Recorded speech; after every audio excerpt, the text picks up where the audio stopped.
Oke, kita masuk ke section selanjutnya, yaitu gimana sih caranya buat move on gitu. Nah mungkin dari teman-teman kayak yang sekarang tuh masih ngerasa belum berdamai dengan diri sendiri, mungkin susah ya buat ngejar hal baru tuh.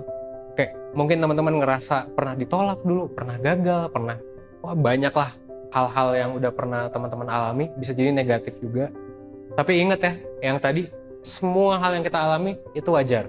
Dan sekarang yang harus kita fokuskan, dari tadi kan kita mungkin ngebahas tentang masa lalu, tentang masa kini.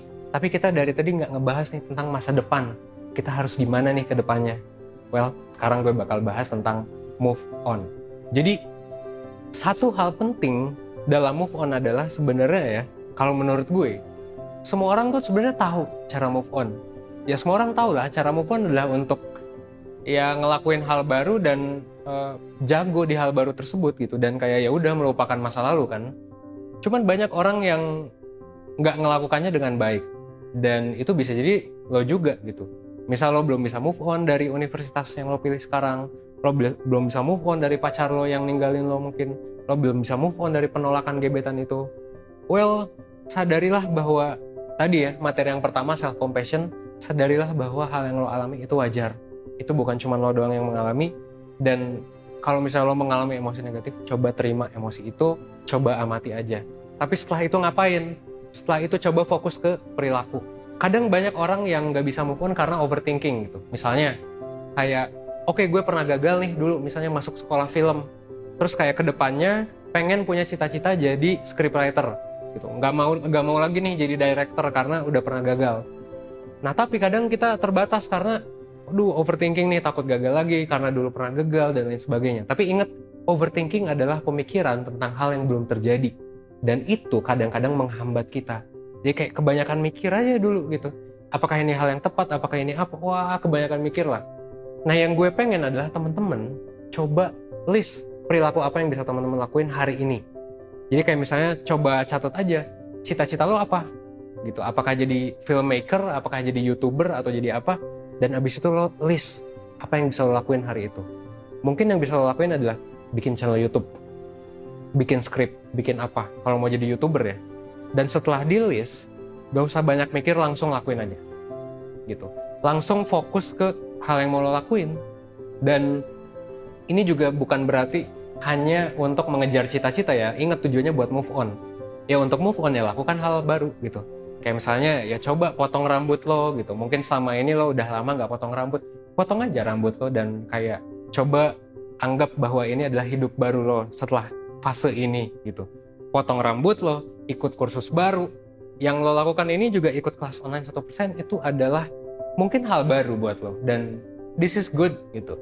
Buat temen-temen untuk ya nyoba care sama diri sendiri dibandingkan kayak nyoba ngelupain terus-menerus. Ingat ya, untuk move on caranya adalah bukan dengan melupakan, tapi caranya adalah dengan kita ya udah melanjutkan hidup gitu. Dari kata-katanya aja kan move on ya, move. Jadi kita harus bergerak. So, fokuslah sama perilaku. Move away dari past, move away dari masa lalu, lakuin hal-hal baru.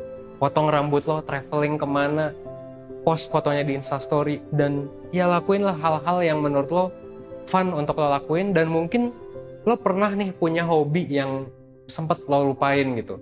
Gue sering banget ya dapet kasus ini di klien gue di mentoring. Orang-orang tuh dulu misal sempat fokus untuk punya hobi misal lari gitu, olahraga lari. Tapi setelah pacaran, karena gak ada waktu jadinya gak pernah lari lagi. Dan itu bikin dia akhirnya kadang burn out kan, wah gak ada releasing stress. Well, kalau misalnya ada hobi kayak gitu yang lo lupain, please lakuin hal itu sekarang juga gitu. Karena ya balik lagi ya ke self care, ke self compassion.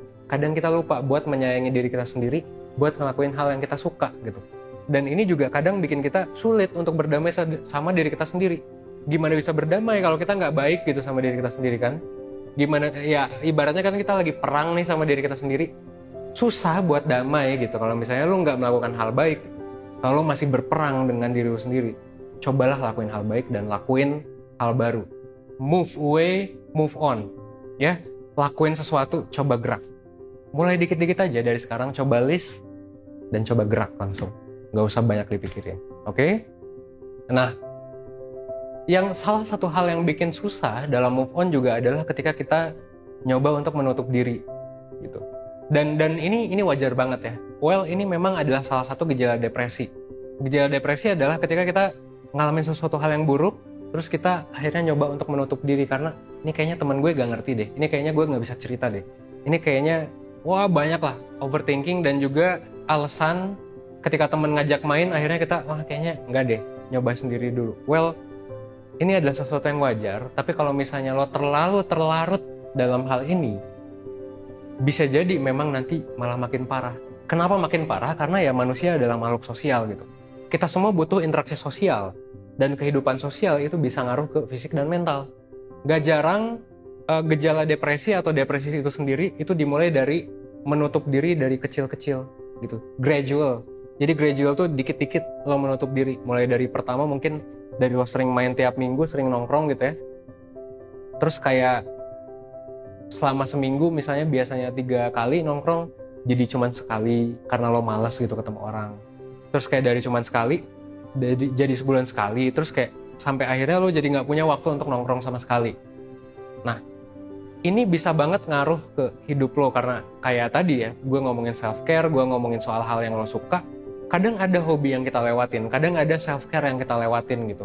Karena kita terlalu sibuk dengan hal lain yang sedang kita sibukin sekarang, mungkin itu kerjaan, mungkin itu bisnis atau apapun itu. Tapi please, jangan lupa untuk self care, jangan lupa untuk juga membuka diri ke teman-teman. Mungkin lo bisa, kalau misalnya lo gak pernah cerita ya ke temen, atau gak pernah cerita ke siapapun, mungkin ini saatnya buat lo untuk mulai cerita gitu, tentang masalah lo, tentang keresahan lo. It's not gonna be easy, mungkin ini gak mudah, apalagi kalau misalnya lo ngerasa lo ada di pertemanan toksik gitu ya, itu mungkin bisa kita bahas di kelas online atau webinar lain yang topiknya kayak gitu. Tapi intinya adalah menutup diri bukanlah solusi yang bisa bagus dalam jangka panjang sih gitu. Dengan adanya teman-teman, soalnya lo bakalan bisa dapat support, lo bakalan bisa didengerin, lo bakalan bisa banyak lah gitu manfaat dari teman. Lo bisa ketawa-ketawa, lo bisa basically manusia kan makhluk sosial ya, jadi kita butuh orang lain sih gitu. Nah, kalau misalnya lo ngerasa kesulitan untuk membuka diri untuk kayak cerita sama orang, gue sih nyaranin lo untuk either lo ikut mentoring atau lo ikut counseling, atau lo juga bisa coba ikut kelas online yang lain yang ngebahas spesifik tentang hal ini, yaitu kelas online mengatasi kesepian dan rasa hampa. Jadi kayak di sana juga bakal dibahas lebih lanjut, karena ya tentu dalam satu kelas online gak bisa nih kalau padat banget, mungkin teman-teman juga malas kan kalau materinya sepadat itu. So gue sih nyaranin lo untuk entah lo ikut konsultasi one on one ya sama mentor atau psikolog di 1%, lo juga bisa ikut kelas online mengatasi kesepian dan rasa hampa gitu ya. Tapi balik lagi, tadi gue udah bahas banyak hal ya. Tentu mungkin banyak dari lo yang bertanya gitu, Van emang ini bisa gue lakuin, Van emang ini apa gitu. Ingat aja bahwa semuanya itu pasti butuh proses. Dan ya itulah filosofi 1% kan. Kenapa gue menamakan 1% yang 1%, karena ya kita percaya bahwa untuk lo berubah ya butuh proses yang mungkin panjang gitu. Butuh proses yang mungkin lama banget. Dan it's okay untuk berproses kayak gitu. Yang penting lo selalu sadar bahwa oke, yang gue lakuin hari ini itu 1% lebih baik daripada hari sebelumnya. Dan yang lo lakuin lusa itu 1% lebih baik lagi daripada sebelumnya. 1%, sampai akhirnya nanti ada konsep yang namanya compound interest. Mungkin lo udah pernah baca atau denger ya. Tapi intinya biasanya ini dipakai dalam konsep investasi atau dalam konsep lo nge-grow sebuah startup. Sebenarnya ya itu kenapa sebuah startup bisa grow tinggi banget, kenapa sebuah saham bisa grow tinggi ya karena compound interest. Lo nabung dikit sampai lama-lama jadi bukit tuh. That's why itu adalah filosofi dari nama 1% sendiri. Karena kita percaya bahwa lo ya sebenarnya bisa gitu. Dan menurut gue lo juga harus percaya itu sih. Lo harus percaya bahwa diri lo tuh bisa berkembang lebih baik at least 1% aja setiap harinya, itu udah cukup gitu. Dan lo lakuin itu setiap hari, pasti nanti nggak kerasa.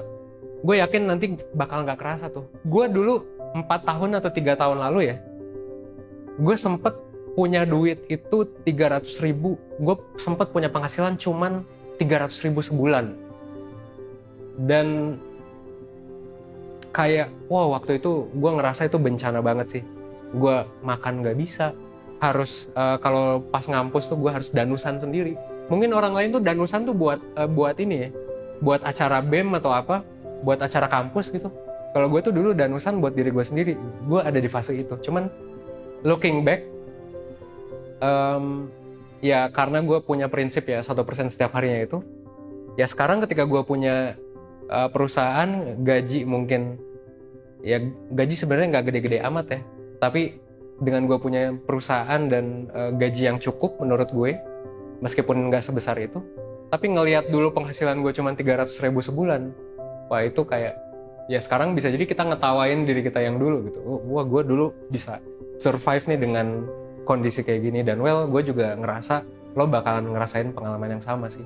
Mungkin sekarang ngerasanya buruk banget, tapi dalam 5 tahun mungkin enggak gitu. Mungkin lo udah jadi direktur perusahaan sesuatu, atau lo udah jadi manajer, lo udah lulus dengan peringkat yang memuaskan, lo udah punya efek yang tinggi, atau bahkan bisa jadi ya lulus biasa-biasa aja, atau kayak kerja biasa-biasa aja, tapi ya bisa jadi lo happy gitu.